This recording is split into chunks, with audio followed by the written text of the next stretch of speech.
Bienvenue au Bulletin des régions, une émission produite grâce à la collaboration de 20 télévisions communautaires autonomes associées à Cogeco. Bonne émission. Alors, qu'est-ce que ça évoque pour vous, le 5-10-15? C'est un espace absolument magnifique. C'était des belles professions dans ce temps-là? J'ai fait 40 ans, madame. Non, mais... Je vois l'homme comme un arbre parce que l'homme prend racine comme l'arbre. Avez-vous l'impression qu'il y a une relève pour ça? Est-ce qu'il y a des jeunes qui vont pour pas que ça se perde? C'est cette année que ça vaut vraiment la peine de venir au marché public. Ça représente une belle tradition, en fait, qui est un peu un porte-bonheur pour les pêcheurs.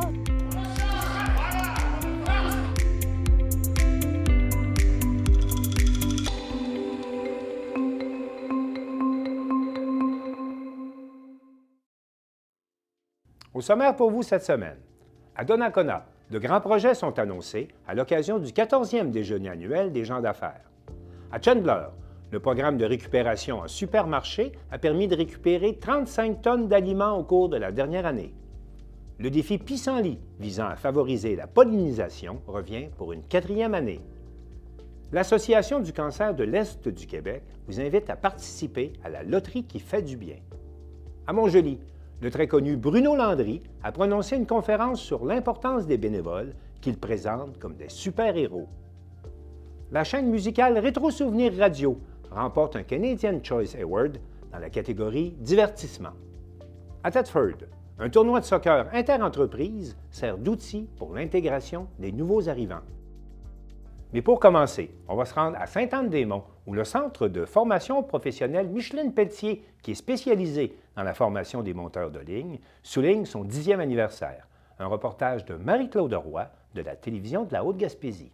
10e anniversaire du centre Micheline Pelletier, ça valait la peine de se déplacer aujourd'hui. On rencontre Mélanie Godreau, qui est directrice par intérim du centre de formation professionnelle. Oui, merci beaucoup de votre présence. On est très heureux d'accueillir la population, les groupes scolaires, des dignitaires plus tard là, pour des allocutions, pour présenter un peu les développements depuis 10 ans au centre de formation, reparler de Mme Pelletier, là, qui le centre porte son nom, Centre Micheline Pelletier, puis parler des beaux défis qu'on a relevés durant les 10 dernières années puis qui s'en viennent aussi encore.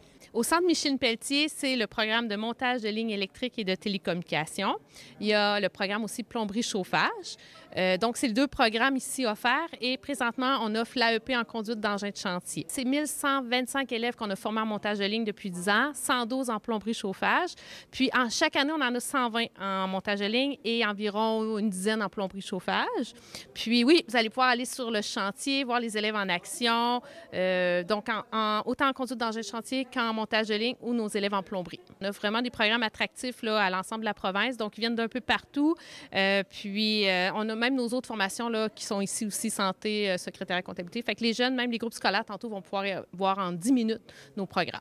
On profite du 10e anniversaire du Centre Micheline Pelletier pour faire une porte ouverte. Donc, on présente tous nos programmes à la population. Donc, on a comptabilité, secrétariat et formation générale des adultes qui est offert à notre point de service à Gabriel Lecourtois. 16 ans au 30 juin pour la prochaine année scolaire. Ça veut dire que si vous seriez intéressé à venir à l'éducation des adultes l'année prochaine, en septembre, bien, il faut avoir 16 ans au 30 juin de cette année. C'est pas pire, les boys.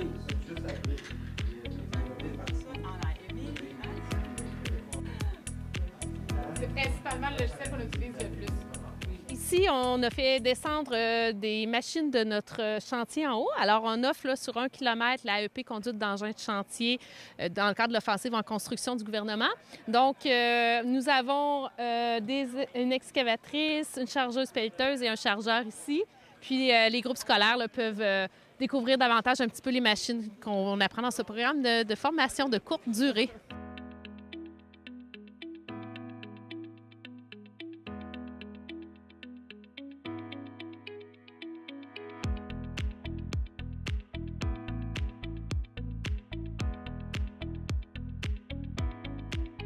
Vous allez découvrir nos élèves en santé, assistance et soins infirmiers qui sont dans nos locaux du point de service de Gabriel Lecourtois. Donc, un DEP sur 2 ans. Vous allez pouvoir découvrir leur matériel, entre autres. 2 étudiantes en soins de santé. Vous êtes ici pour accueillir les jeunes et les gens qui vont passer aujourd'hui. Oui. Puis, vous faites quoi dans votre cours? Bien, on fait plein de choses. On prend les signes vitaux. On a ici un petit atelier avec le système urinaire. On fait des sondes, on les retire. On fait des ponctions veineuses, des prises de sang. Beaucoup diversifié, ce cours-là.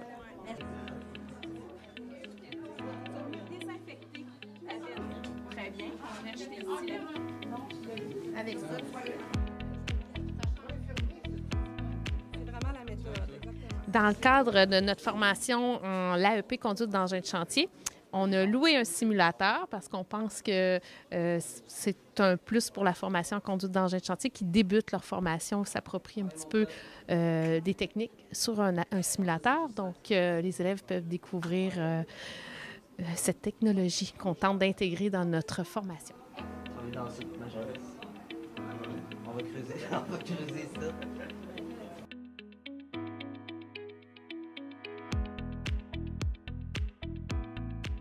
Voici maintenant notre atelier de plomberie. Alors, notre enseignant Marco Murray va pouvoir vous en parler davantage un petit peu, ce qui va faire vivre vos élèves tantôt en plomberie. Donc, il y a une activité qui est organisée pour les élèves qui sont ici aujourd'hui? Oui, il y a une activité qui est organisée. Finalement, les élèves, qu'est-ce qu'ils font? C'est de la soudure. Ils vont exécuter finalement la préparation du tuyau, ainsi le chauffer pour faire un joint de soudure à l'étain. En plus de ça, il y a un petit atelier de réalité augmentée qui sert finalement à assister l'étudiant à faire une manœuvre sur un composant là, qui est le die de la filtreuse à tuyaux. Ici, on est en montage de ligne. Pour ceux qui ne savent pas c'est quoi un monteur de ligne, quand il va y avoir un accident d'un poteau, il y a des gros orages, puis il manque de courant dans la maison, bien, ça va être des petits bonhommes comme nous autres, qui vont aller réparer ça d'un poteau pour pouvoir réparer la situation le plus rapidement possible. Alors, on poursuit la visite. On est dans un endroit un peu particulier, la salle des poteaux. Voilà notre salle des poteaux pour notre première montage de lignes électriques et de télécommunications. Faute d'aller sur le chantier dehors avec les groupes scolaires, on leur a préparé 3 ateliers à l'intérieur. David, tu es enseignant ici en montage de lignes. Oui, je suis enseignant en montage de lignes électriques et télécommunications. Ça fait bientôt, on va dire, 3 ans et demi, presque 4 ans. Puis, dans le fond, j'adore ça. C'est, comment je dirais bien ça, c'est une passion. Aujourd'hui, vous avez organisé des activités particulières pour ces jeunes-là. C'est vraiment le fun. Oui, dans le fond, c'est le 10e anniversaire du centre Micheline Pelletier. Donc, il y a plusieurs kiosques pour différents cours. Puis nous, dans le fond, on s'est fait quelques stations. Là, comme derrière, on va venir vraiment lever une charge dans les airs. Ici, on va vraiment ouvrir ou fermer un sectionneur. Donc, on permet aux jeunes de venir développer un peu, pas de motricité, mais venir toucher à des objets, de l'équipement qu'on va utiliser à tous les jours là, en montage de ligne.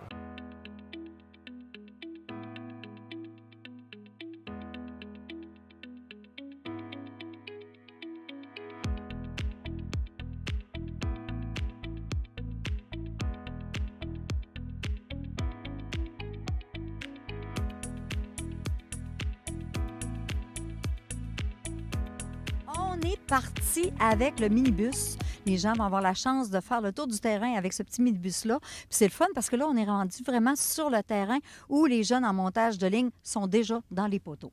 Le programme de montage de lignes électriques et de télécommunications, il y a 3 volets.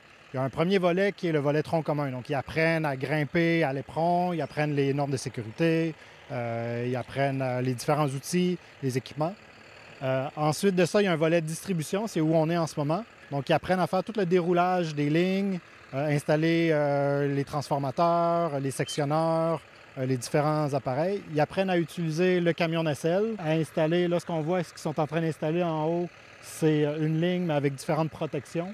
Dans le fond, il y a tout le temps comme quelqu'un au sol qui est un groundman, qui prépare le matériel pour amener les choses là, aux gens qui sont en haut. Puis on en voit un peu plus loin, je ne sais pas si Roger va être capable de voir, mais très loin dans le fond, là-bas, qui sont aussi montés dans des poteaux qui sont différents. Oui. Ça, c'est des gens, c'est l'équipe qui est... eux, ils viennent de commencer. Ça fait quelques semaines là, qu'ils sont là. C'est le volet tronc commun. Donc, eux, ils sont encore en apprentissage à bien se positionner, utiliser les équipements de sécurité, de protection individuelle, leur harnais, donc à grimper comme il faut. Définitivement, il faut être à l'aise à travailler dans les hauteurs là, comme monteur de ligne, bien évidemment. Il y a autant... Là, ici, c'est le volet distribution, ils sont dans les poteaux le long des routes, mais il y a aussi un volet transport que là, ils vont apprendre à monter dans les pylônes, où ce que là, c'est plus haut. Et télécommunication. Télécommunication, c'est le dernier volet qu'on a ici. Là, ils apprennent à installer les antennes de télécommunication au sommet des tours. Alors, on vient de trouver des étudiants qui viennent de commencer le cours. Bonjour, ça va bien? Oui, et vous? Tu viens de quel endroit? Je viens de Québec. Québec, qu'est-ce qui t'a donné le goût de t'en venir ici en montage de ligne? L'adrénaline puis la hauteur, c'est la chose qui m'a donné le goût de venir ici. Puis ici, à Saint-Anne-des-Monts, comment tu trouves ça, toi? C'est un petit village? Ah, ben je trouve ça vraiment le fun, là. Niveau plein air, puis tout. Moi, dans mon coin, c'est plus de la ville. Fait que je vraiment pas ça. Ici, c'est vraiment le fun, les paysages, puis tout, c'est super beau, là. Tu viens de quel endroit, toi? Je viens dans le coin de Montréal. De Montréal. Hey, c'est quand même assez loin pour venir étudier. C'est quand même loin.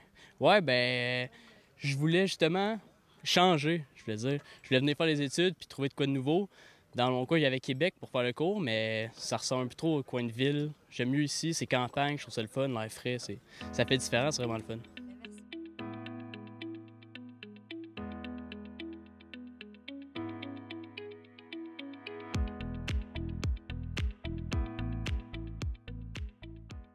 Aubert Tremblay de CJSR était au 14e déjeuner annuel des gens d'affaires de Donnacona. On écoute son reportage. Le déjeuner annuel des gens d'affaires de Donnacona est l'occasion d'en apprendre beaucoup sur les projets de la ville. C'est la 14e édition cette année et 186 personnes étaient là. Sur l'arrivée de Microsoft, on n'a pas su grand-chose, à part que les travaux sur le terrain ont commencé et que ce sera un grand bâtiment. Les travaux ont commencé le 12 février, puis je crois que le 19, il n'y avait plus un arbre. Ça s'est fait excessivement rapidement. Qu'est-ce que vous voyez à la photo de gauche, qu'est-ce que ça va ressembler? Puis celle de haut, bien, on n'est pas rendu à New York, là, mais c'est pas mal ça.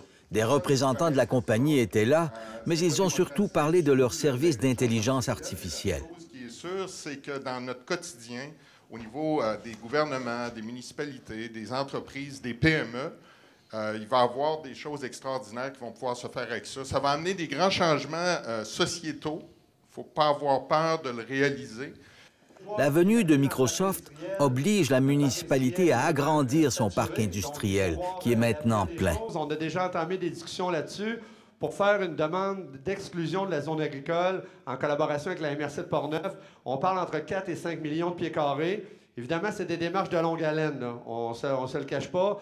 On a eu des rencontres déjà avec des différents paliers gouvernementaux là-dessus. Le terrain où était située la papetière commencera bientôt à être décontaminé. La décontamination va se faire sur place. Alors, ça veut dire que le camionnage, oui, il va peut-être en avoir un peu, mais la majorité de la décontamination va se faire sur place, comme je vous ai dit tantôt. Le tout devrait commencer d'ici quelques semaines. Ils vont sécuriser le site, comme vous voyez la ligne bleue là, en haut, c'est la clôture. Il va y avoir des espaces qui vont être dégagés pour que le monde puisse aller voir ce qui se passe en bas, justement. La ville se dotera aussi d'une usine de traitement des eaux usées, un très gros projet. 26,5 millions, ce projet-là. Donc, c'est pas rien. Évidemment, on a une aide financière de l'ordre d'à peu près 80-82 % venant du gouvernement du Québec. Donc, c'est la bonne nouvelle. Mais vraiment, ça nous met en bonne position pour être en mesure de pouvoir poursuivre notre expansion au courant des prochaines années. Les travaux pour aménager le bassin de rétention des eaux sous le parc Jean-Baptiste Matte avancent bien. Je vais vous donner une idée. Là, prenez les 3 maisons, vous voyez à gauche, là, vous enlevez le toit et vous les rentrez dedans. Ça, ce bassin-là, c'est pour le contrôle des ouvrages de surverse. C'est tout simplement lors du printemps, lors de la fonte des neiges, ou s'il arrive une pluie diluvienne qu'on perd complètement le contrôle, bien, l'eau va s'en aller dans ce bassin-là, qui va être contrôlé. Après ça, lui, il va le retourner dans nos bassins d'eau usée. Mais inquiétez-vous pas, le parc va réapparaître après ça.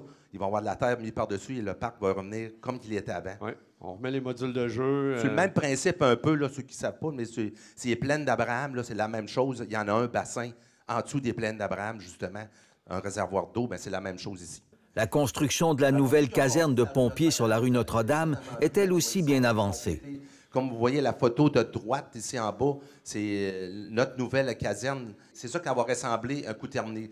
5 portes, beaucoup de fenestration. Le 2e étage, c'est sûr, elle va être là pour la formation des pompiers et autres, mais également, ça va être notre centre de crise. Alors, si, admettons, il arrive un désastre naturel, il faut justement ramasser l'information et autres, bien, ça va se faire dans cette salle-là et non dans la salle de conseil comme on faisait avant, parce qu'on veut libérer la salle de conseil que si on veut passer de l'information aux citoyens, bien, on n'avait plus de salle. Alors, celle-ci va devenir la salle de crise et la salle de conseil va rester la salle pour informer nos gens. On devrait prendre possession en septembre 24. On a engagé une technicienne en prévention incendie, Julie Saint-Onge. Il faut respecter ce qu'on appelle un schéma de couverture de risque dans chacune des villes. Et là, on est encore mieux équipé que ce qu'on était. Dans le même ordre d'idées, la Ville achètera une génératrice pour que l'aréna soit plus facilement utilisée comme lieu d'hébergement de sinistrés. Il arrive un gros incendie, on doit sortir des gens. Il arrive une grosse panne d'électricité, plusieurs jours, on doit sortir des gens. Mais on était dépendant, on devait aller louer des génératrices à l'extérieur. Maintenant, on va être autonome, on va avoir notre propre génératrice. Donc, on en fait l'achat dans les prochains mois. Donc, on va être en mesure de pouvoir être encore plus sécuritaire pour notre population. Parlant d'aréna, on y fera aussi de grands travaux. Notre dalle de béton, on vivait sur du temps emprunté. Donc, c'est la dalle originale, construction de l'aréna 1967. On la ferme prématurément, l'aréna. On ferme les compresseurs le 31 mars. C'est que l'entrepreneur n'a pas le choix de rentrer sur les lieux le 8 avril pour que les travaux soient prêts pour la deuxième semaine d'août et qu'on puisse pouvoir tenir Expo Donnacona. Donc, on refait la dalle, les bandes, les baies vitrées, les filets en arrière des buts. Donc, vraiment, les ancrages de buts. Donc, tout va y passer. Ça va être bon pour notre équipe senior. Le terrain de soccer sera bientôt doté d'une surface synthétique. Vous savez, la terre ici à Donnacona est très argileuse. Alors, si vous voyez une journée qui pleut, puis un match ou deux de soccer, puis un de football, le terrain, il est scrap. Il est complètement démoli. Alors, on a notre projet justement de terrain synthétique. C'est en collaboration, la Ville, il fait partie de ça. Il y a le service scolaire également. Et la fondation de l'école secondaire aussi va faire partie de ce projet-là, d'un montant de 3,2 millions. On refait le terrain. On refait les estrades, on refait les lampadaires, on refait la boîte du commentateur qui est là. Puis en dessous, bien, ça va être la place pour l'entreposage de l'équipement à chaque fois. Le parc des Berges, lui, sera plus accessible. On aménagera un escalier exactement à l'endroit où il y en a déjà eu un. Les 106 marches, c'était au bout de la rue Saint-Joseph. On descendait, on se rendait au parc. Bien là, ils vont revivre. Donc, au même endroit, on va refaire. Puis je vous le dis, dans le devis, on a exigé qu'il y ait 106 marches pour faire un bon symbole. Donc, un accès de plus. Je sais que les gens de l'école primaire, l'école La Savonnière, ça va être super le fun pour eux autres. À quelques centaines de mètres, ils vont pouvoir y aller avec les élèves. Pour continuer à développer le parc des Berges, la Ville a même embauché une agente de développement, Marie-Josée Laliberté. Elle travaillera aussi à dynamiser le centre-ville.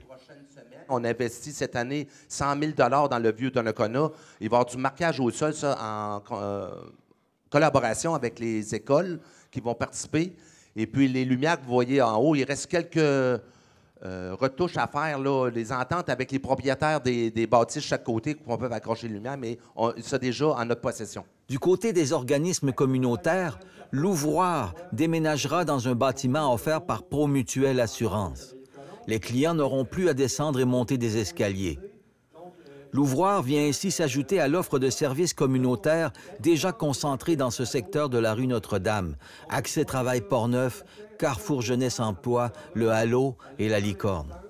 On peut donner bien des services à nos nouveaux arrivants dans ce secteur-là et aux gens qui sont dans le besoin. Du côté des entreprises, maintenant, le Canadian Tire doublera sa superficie. Une sorte de motel industriel est en train de voir le jour, qui louera des locaux à des entreprises en démarrage. Il y aura aussi une ferme de houblon et une grande entreprise d'impression sur canette. C'est un investissement de monsieur, entre autres, Christian Giguère, propriétaire de Meshitech, entre autres, de Stadaconé. Donc, bon, puis je pourrais en nommer, je pense qu'il y en a une cinquantaine. On est bien content d'investir chez nous. Ça, c'est à l'intérieur, là. C'est pas des bâtisses, là. C'est juste des canettes. Il y en avait 5 millions de mémoire là, dans notre pot quand on est allé visiter. Puis ça, il reste encore bien de la place. En fait, c'est qu'ils ont une machine qu'ils sont allés chercher en Israël qui fait de l'impression sur les canettes. Avant, les canettes, lorsqu'ils étaient imprimés, c'était un genre de plastique qui était chauffé. Puis maintenant, avec le recyclage, ça ne sera plus accepté. C'est pour ça que la nouvelle version, tout ce qui va être imprimé sur les canettes en aluminium, c'est de la peinture qui est mise dessus. Aubert Tremblay pour CJSR à Donnacona. La boucherie Godin qui vous a servi le déjeuner ce matin, c'était bon, hein? J'espère, yes. Je n'ai pas encore mangé.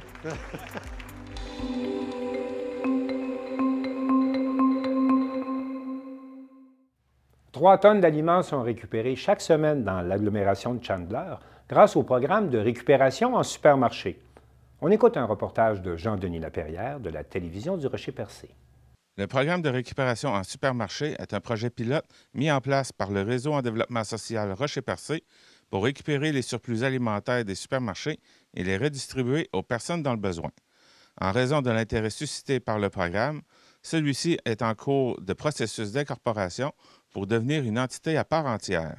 Chaque semaine, près de 60 personnes bénéficient de l'aide du programme, avec environ 3 tonnes d'aliments récupérés et 18 organismes en tirent profit, notamment le Centre d'action bénévole Gascon-Percé, pour lequel des plats surgelés sont préparés.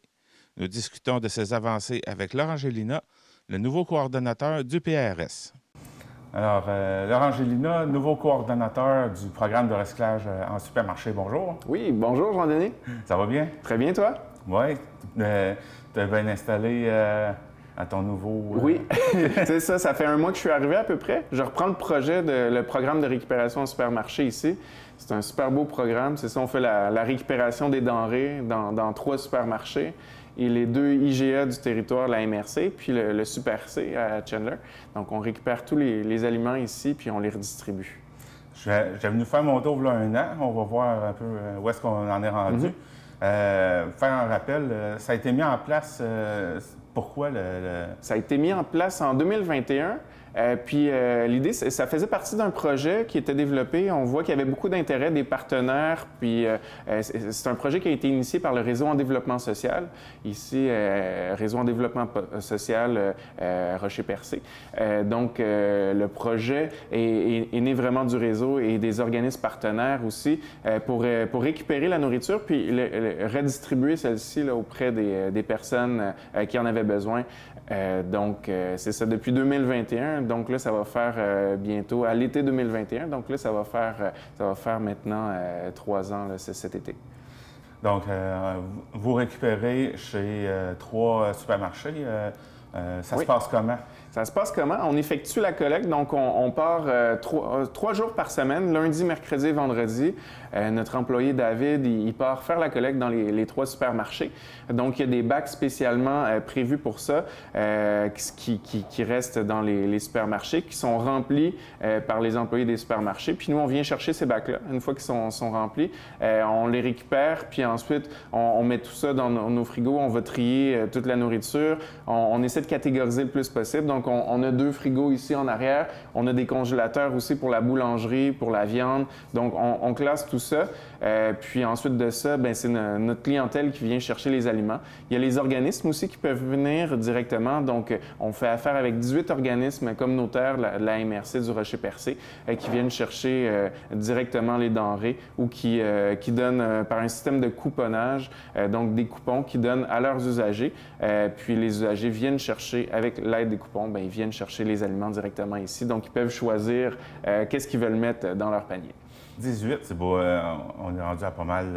Plusieurs organismes, oui, effectivement. Donc, il y a beaucoup d'organismes qui sont relatifs au CI3S de la Gaspésie, département santé mentale, par exemple, département jeunesse. Mais il y a aussi d'autres organismes qui œuvrent sur le territoire, comme le Centre Émilie-Gamelin, la Maison Blanche-Morin, d'autres organismes communautaires aussi qui ont besoin de denrées. C'est vraiment pour... notre objectif, c'est d'avoir du dépannage alimentaire. Donc, c'est vraiment des personnes qui en ont besoin, soit des personnes qui vivent, que ce soit temporaire ou que ce soit un petit peu plus sur le long terme, mais qui vivent des problèmes par rapport à l'insécurité alimentaire. Donc, ils ne sont pas assurés, ce pas des personnes nécessairement qui peuvent aller faire leur épicerie, qui ont les ressources financières nécessairement pour faire une épicerie complète à chaque semaine. Donc, nous, on est là pour les aider, pour les dépanner. Est-ce que vous faites toujours les plats givrés pour le Centre d'action bénévole? Oui, exactement. Donc ça, c'est notre 3e volet ici. Donc notre premier volet, c'est d'aider directement les usagers. 2e volet, c'est d'aider les organismes.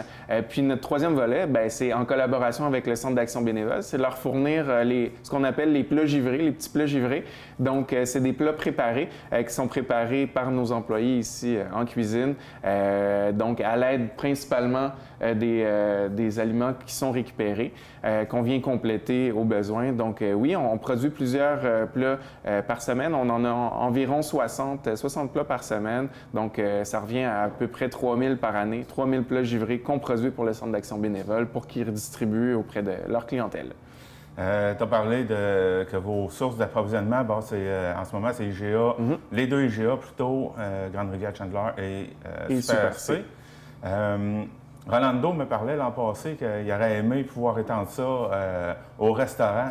Oui. Est-ce que c'est toujours dans d'actualité? Exactement, oui, c'est quelque chose qu'on vise, puis on va probablement débuter cette année. Les restaurants, il y en a plusieurs restaurants qui sont saisonniers ici. On pense notamment au restaurant Percé. Hein. Eux, rendus au mois de septembre, octobre, ils ferment le restaurant. S'il leur reste des aliments, bien souvent, ces aliments-là sont jetés ou sont peut-être donnés à des employés ou autres. Mais nous, on aimerait bien réussir à capter ces aliments-là, donc les amener ici pour les redistribuer dans la communauté. Donc, c'est un projet sur lequel on travaille, oui.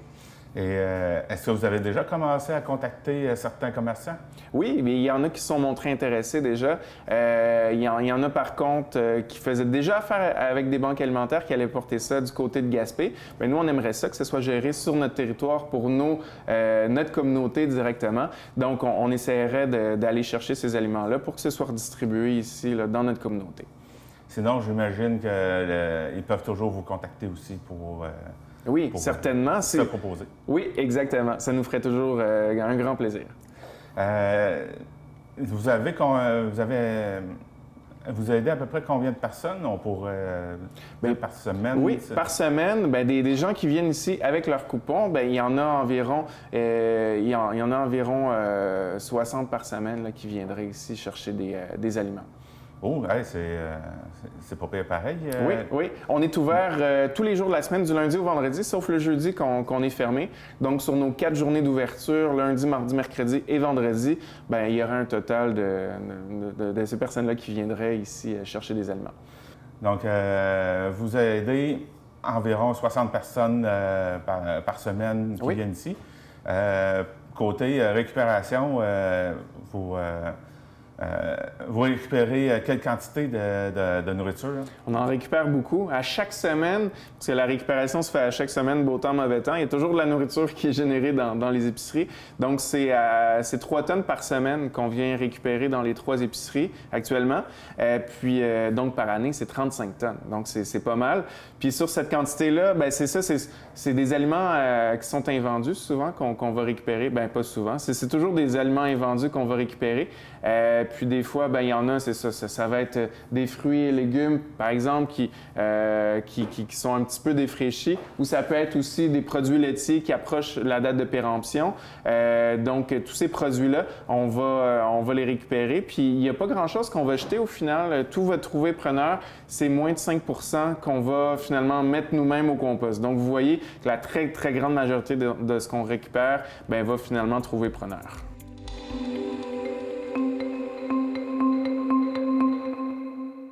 Marc Baudouin de la télévision de la Matapédia s'entretient avec Christina Fortin-Ménard au sujet de la 4e édition du Défi Pissenlit.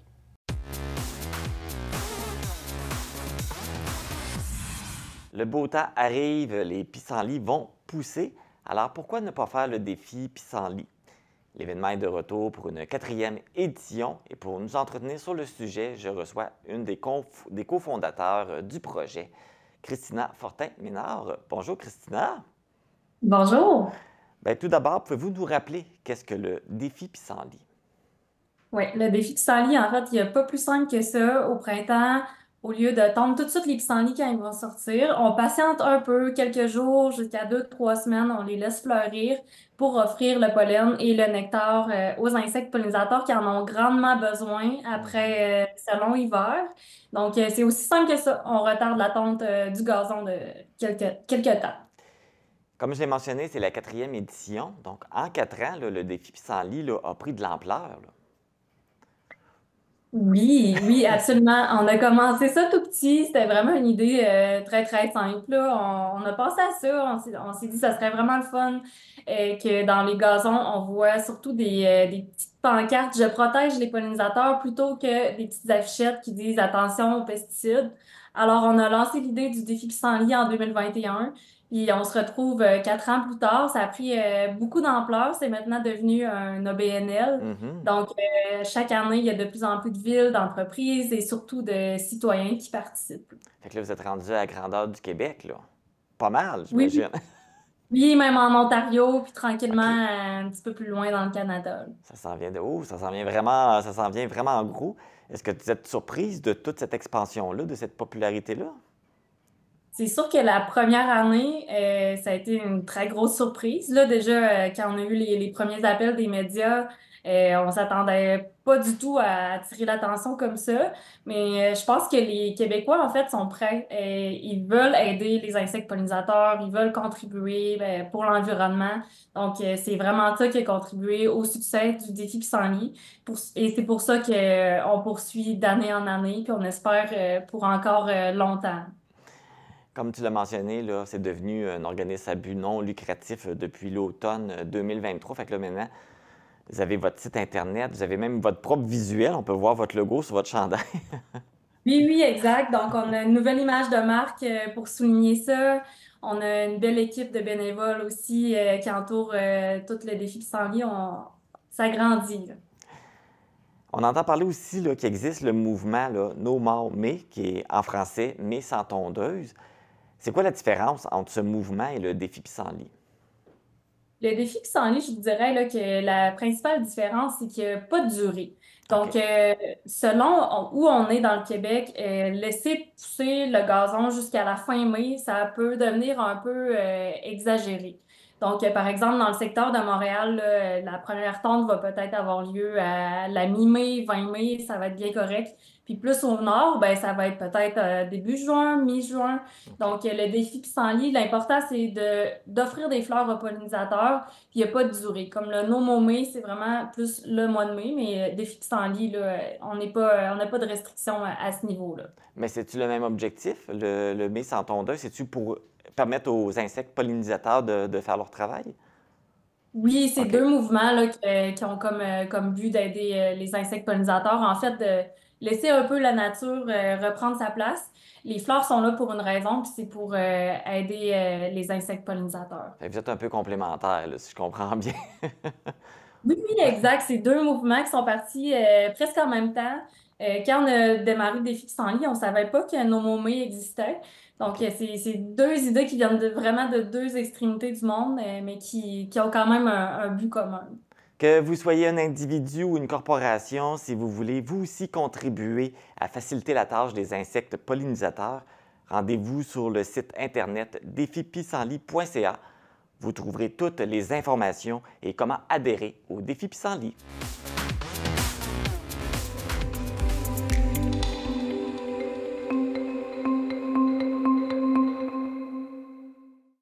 La loterie qui fait du bien est de retour et Valérie Pinault de Télévague en parle avec Adrienne Briand de l'Association du cancer de l'Est du Québec. Bonjour, Adrienne. Bonjour. L'Association du cancer de l'Est du Québec est en pleine campagne de financement d'une loterie qui s'appelle la Loterie qui fait du bien. Pouvez-vous me donner une petite idée des prix qu'on peut gagner? Oui, en fait, cette année, pour la 7e édition, on a vraiment misé sur des prix expérience pour faire un parallèle, en fait, avec notre mission qui est Soldat de votre mieux-être. Le premier prix à gagner, c'est un spa, un gazebo. On a un sidou, on a des forfaits voyage, on a des forfaits vacances. Vraiment, ce qu'on veut, c'est permettre aux gens de gagner des belles expériences pour un total de 50 000 $ vraiment en prix amassé cette année. Mais c'est où qu'on peut acheter les billets? En fait, on peut acheter les billets de plusieurs façons. On a 71 points de vente. On a aussi la possibilité de l'acheter en ligne sur le site de la SEC, à sec.org. Vous pouvez acheter votre billet en ligne. Donc, pour ceux qui veulent participer, le tirage va se faire le 12 juin. Les gens ont jusqu'au matin 8 heures pour acheter leur billet. Est-ce que les fondations des hôpitaux de l'Est du Québec vont recevoir un pourcentage des ventes des billets? Oui, en fait, on a 6 fondations là, qui font partie, en fait, de nos partenaires cette année. Effectivement, l'objectif du partenariat avec ces fondations-là, c'était de leur permettre de réinvestir ce montant-là directement, en fait, dans leur centre hospitalier des régions. Là. OK. Puis le restant de l'argent, qu'est-ce que vous voulez faire avec? En fait, l'argent va servir principalement dans les services qu'on offre dans l'Est du Québec. On parle de nos trousses réconfort, qui sont des trousses qui sont offertes à toutes les personnes qui reçoivent un diagnostic de cancer et qui commencent des traitements. Donc, c'est une trousse avec beaucoup de produits qui sont adaptés pour ces gens-là. Pour l'hôtellerie, Omer Brazo, en fait, pour offrir des nuitées qui sont abordables, on parle de 35 $ par nuitée. Et dans ce 35 $-là, il y a le déjeuner qui est inclus et le dîner, un coupon offert pour la cafétéria de l'hôpital. Et finalement, pour notre fonds d'aide, parce qu'on sait que, que non seulement le cancer, ça amène beaucoup de chamboulements dans une vie, mais ça amène aussi des perturbations financières. Donc, depuis 2018, en fait, on a un fonds d'aide qui est là pour ça, pour subvenir aux besoins des gens qui malgré les prix abordables de l'hôtellerie, n'y arrivent quand même pas financièrement. Donc, c'est principalement là-dessus que les fonds vont être réinvestis. On a quand même 64 % de notre clientèle qui provient de la Gaspésie. Donc, ces gens-là n'ont pas d'endroit dans les hôpitaux pour suivre leur traitement. Tout se fait ici, à Rimouski. Qu'est-ce qui différencie un séjour à l'hôtellerie Omer Brazo d'un séjour d'un hôtel pour recevoir des traitements de cancer? En fait, c'est vraiment une expérience qui est complètement différente. Premièrement, il y a le coût. Donc, nous, ici, c'est vraiment un coût qui est très abordable. Les gens aussi, l'hôtellerie est directement avec l'hôpital. Donc, les gens ont juste une porte à traverser et ils peuvent avoir accès à leurs services en oncologie. Donc, on est vraiment proche. Mais aussi, c'est toute une communauté qui se forme ici parce que les gens qui viennent, ils séjournent parfois 6 à 8 semaines. Les gens se connaissent, apprennent à se connaître, ils développent des liens. Ça devient vraiment un esprit communautaire ici à l'hôtellerie. Même nous, les employés, on s'en rend compte, on voit qu'il y a des liens qui se créent, il y a des amitiés qui ressortent de l'hôtellerie.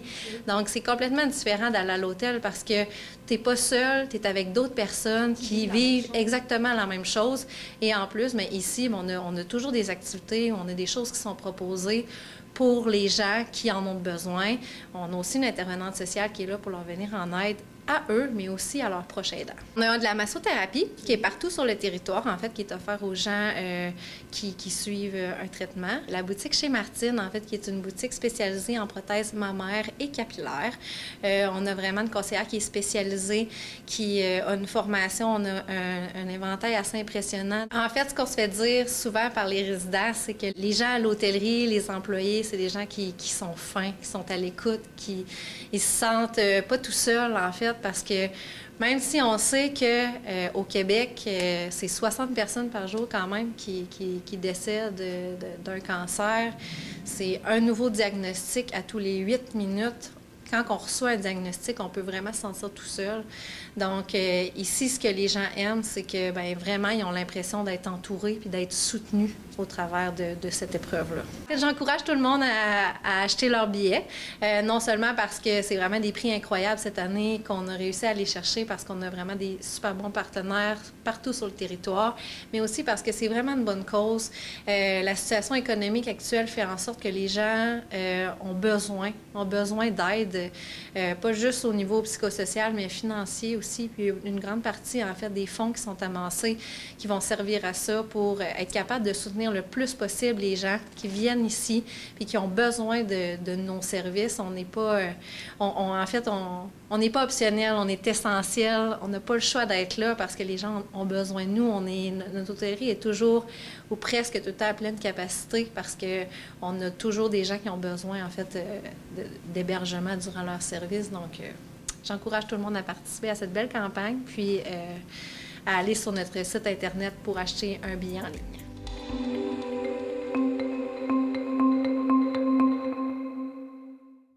Bruno Landry, du groupe RBO, a prononcé à Montjoly une conférence sur les bénévoles qu'il qualifie de super-héros.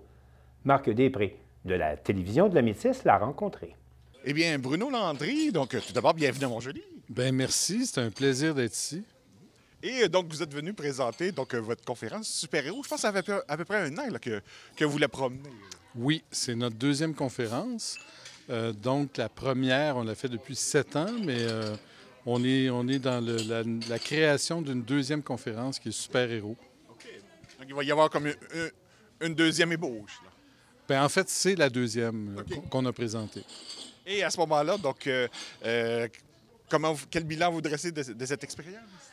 Bien, premièrement, une grande fierté de venir à la rencontre de gens qui font du bénévolat, qui ont un impact dans leur communauté, des gens généreux, des gens à l'écoute des autres. Alors, d'avoir la chance de m'adresser à ces gens-là, c'est un privilège. Donc, heureux que le Centre d'action bénévole ait pensé à vous? Tout à fait. Puis, c'est des gens... On décrit les qualités des gens dans la conférence, puis on leur fait remplir un questionnaire. Et ces gens-là, ici, là, c'est des gens dévoués et fiables.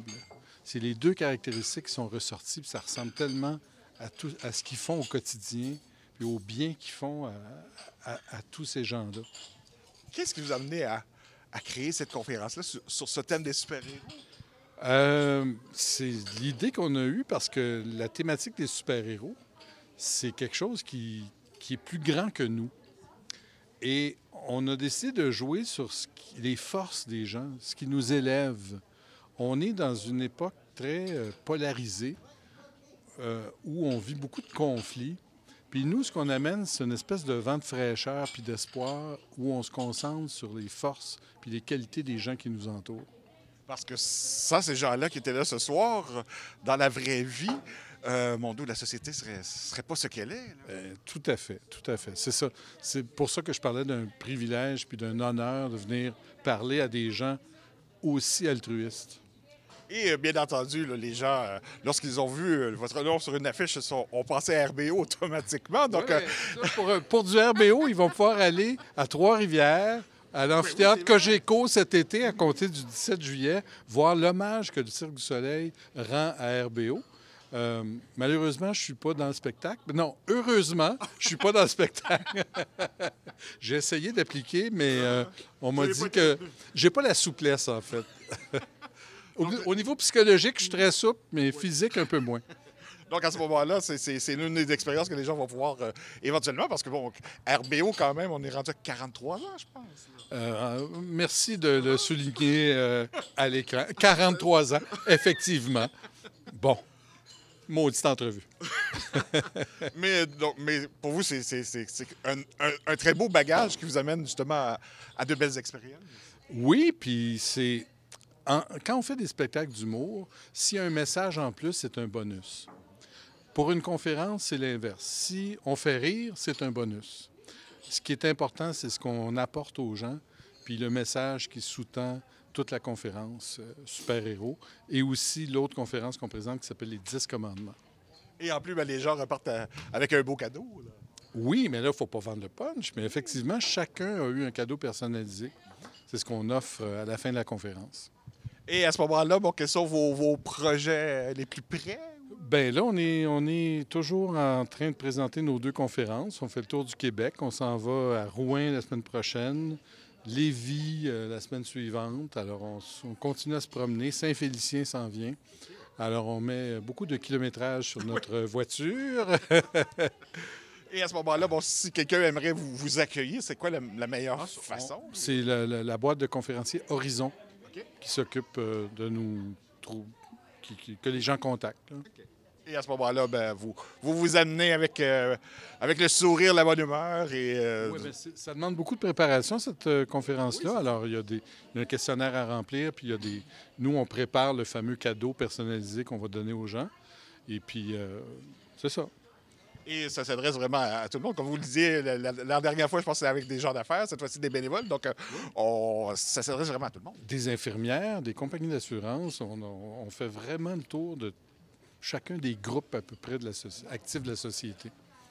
Et donc, qu'est-ce qu'on peut souhaiter à Bruno Landry, là, éventuellement? Une belle continuité, puis de continuer à rencontrer des gens aussi intéressants. Bien, merci beaucoup. Merci. Danny Bérubé de CTB-TV est à Louisville, où la chaîne musicale Rétro Souvenir Radio a remporté un prix prestigieux. On écoute son reportage. Le Canadian Choice Award est une récompense qui célèbre les entreprises locales ayant réellement brillé au cours de la saison. Grâce au vote du public, la radio Internet Rétro Souvenir est la grande gagnante dans la catégorie divertissement. Avec sa programmation diversifiée, Radio Souvenir nous ramène dans le temps pour nous faire revivre les chansons d'autrefois. Le 5 avril dernier, directement des mains du député de Berthier-Masquinongé, M. Yves Perron, les deux cofondateurs, M. Normand Godard et sa fille, Mme Christine Godard, se sont vus remettre ce fabuleux trophée. Alors, bonjour tout le monde. Je suis Yves Perron, évidemment, député de Berthier-Masquinongé. Très, très heureux aujourd'hui de recevoir des gens qui nous font honneur, des gagnants du certificat d'excellence du Canada Choice Award, des gens qui sont des artisans de la radio Rétro Souvenir Radio. Ils nous font voyager dans le temps avec de la belle musique et nous donnent l'occasion, en fait, de procéder à la remise officielle du prix ici dans les bureaux de Louisville. C'est un grand privilège pour moi de faire ça. C'est des gens qui nous rendent fiers, qui rayonnent partout.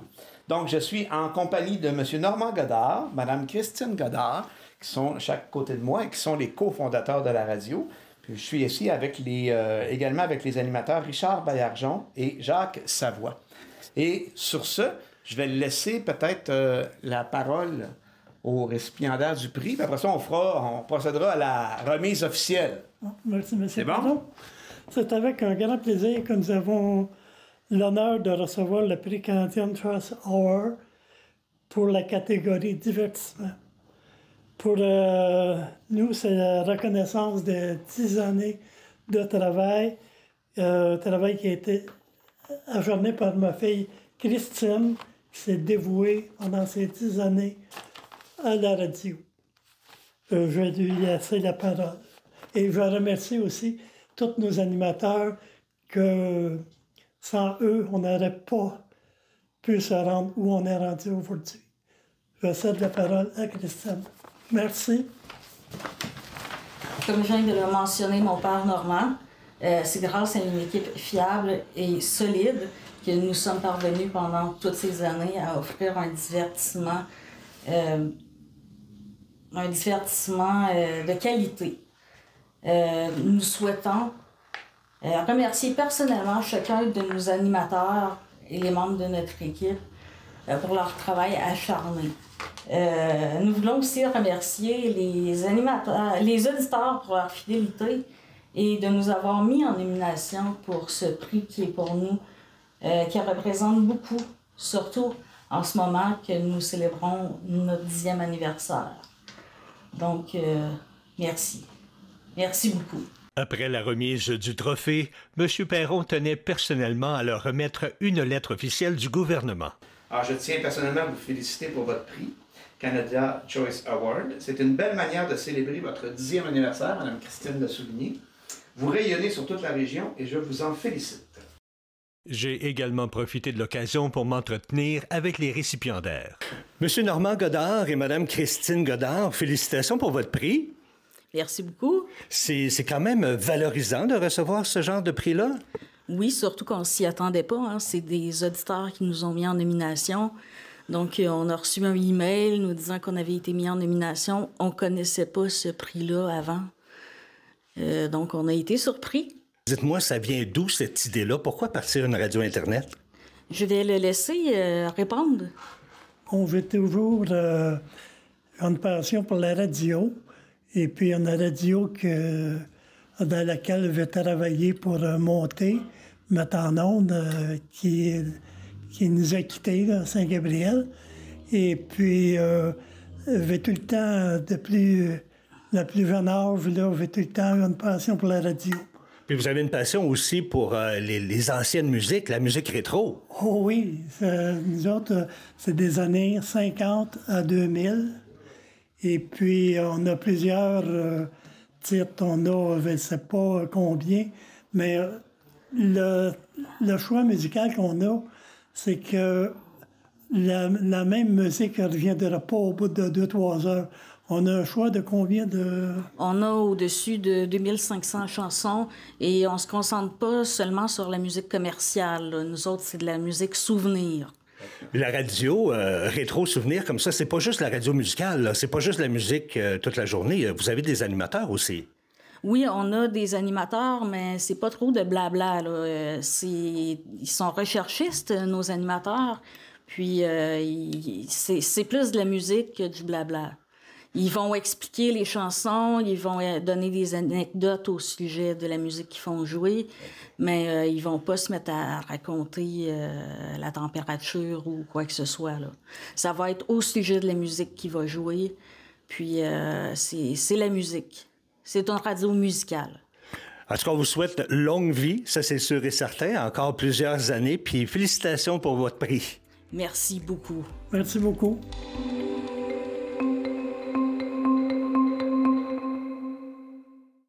Gabriel Blancard de TVCRA était à Thetford où se déroulait un tournoi de soccer inter-entreprise. On apprend, dans son reportage, que ce tournoi était surtout un prétexte permettant de rapprocher les nouveaux arrivants et la communauté locale.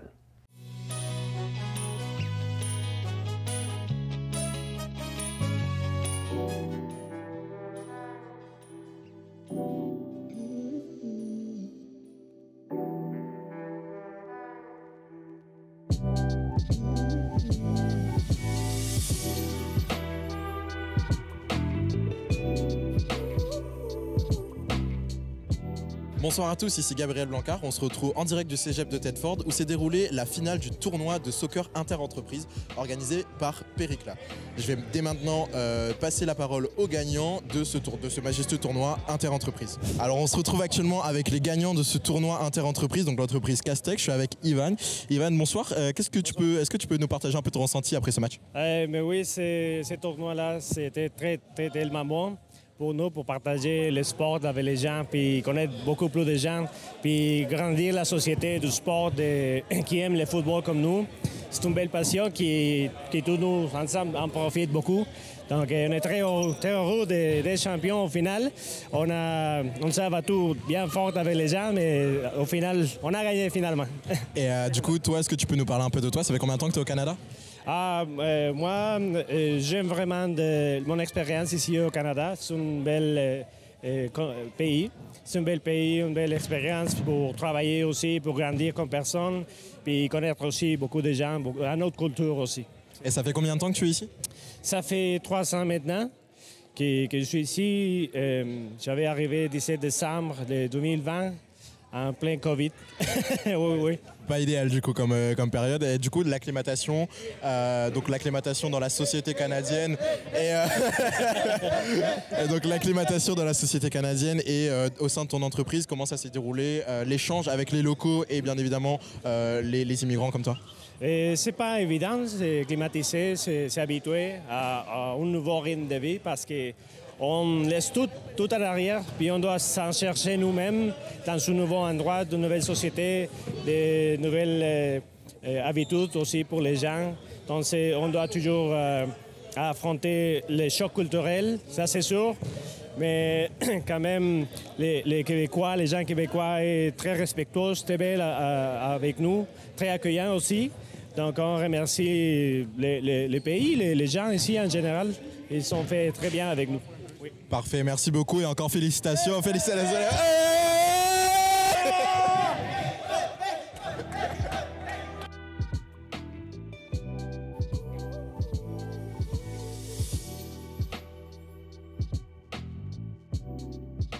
Alors on se retrouve ici en direct du Cégep de Thetford pour cette finale du tournoi de soccer inter-entreprise organisé par Péricla. Je suis en compagnie de Mohamed. Mohamed, bonsoir. Bonsoir, je me présente Mohamed Diouf. Je suis président et fondateur en fait, de l'organisme Péricla avec une équipe en fait, vraiment qui est dévouée. Donc Péricla en fait, c'est une plateforme d'échange et de réseautage entre communautés immigrantes et locales des Appalaches. D'accord, très intéressant. Est-ce que du coup tu peux nous parler un peu de ce tournoi? Qu'est-ce qu'il représente et qu'est-ce qui implique l'organisation d'un tel événement? Bon, en fait, nous en fait ce qu'on cherchait, on cherchait en fait quelque chose qui pourrait rapprocher la communauté locale et aussi les immigrants en fait, surtout dans la région, dans la belle région qu'on a. Donc on s'est dit qu'un tournoi inter-entreprise serait l'idéal. C'est pourquoi on a initié cette rencontre-là en fait de tournoi inter-entreprise qui permet la rencontre bien sûr et l'échange et le partage entre les salariés, les dirigeants d'entreprise. C'est ça l'objectif en fait pour un esprit d'équipe en fait entre les salariés. Donc ce soir, vous l'avez très bien compris, on se retrouve pour la finale du coup de ce tournoi inter-entreprise. Quand est-ce qu'a démarré ce tournoi? Le tournoi a commencé en mi-février.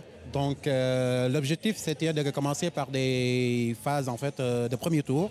Donc, toutes les entreprises vont se rencontrer entre elles. Donc, après ça, il y a les phases finales, les quarts de finale, demi-finale. Et aujourd'hui, il y a la finale qui s'est déroulée entre Castec et Récupération Fontenelle, qui est un excellent match, vraiment. Et alors, est-ce que tu peux nous dire combien il y a eu de participants à l'origine au début de ce tournoi? Bon, il y en avait en fait 6 entreprises. Donc, chaque entreprise, il y en a 10 joueurs. Donc, ça c'est parti de ces entreprises. Là, on s'est rendu à la finale avec 2 entreprises. Et finalement, Castec a remporté en fait, la finale. Un très beau match, en fait, vraiment un excellent travail aussi. Et je tiens à remercier toute l'équipe de Péricla qui sont dévoués à la réussite en fait, de ce tournoi. Et je tiens à remercier toute l'équipe de Péricla, bien sûr. Parfait, merci beaucoup. Encore félicitations aux gagnants. Est-ce que tu peux nous décrire un peu comment on organise un tel événement et quel impact ça a pour toi et pour les sociétés immigrantes et locales également?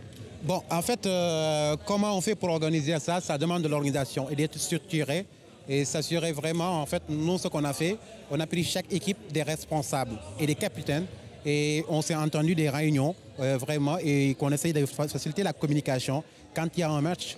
Donc, la communication se déroule entre chaque entreprise pour qu'il y ait la communication, les bonnes informations. C'est ça que ça s'est déroulé, ce qui fait que le tournoi, ça s'est réussi. Donc, c'est ça.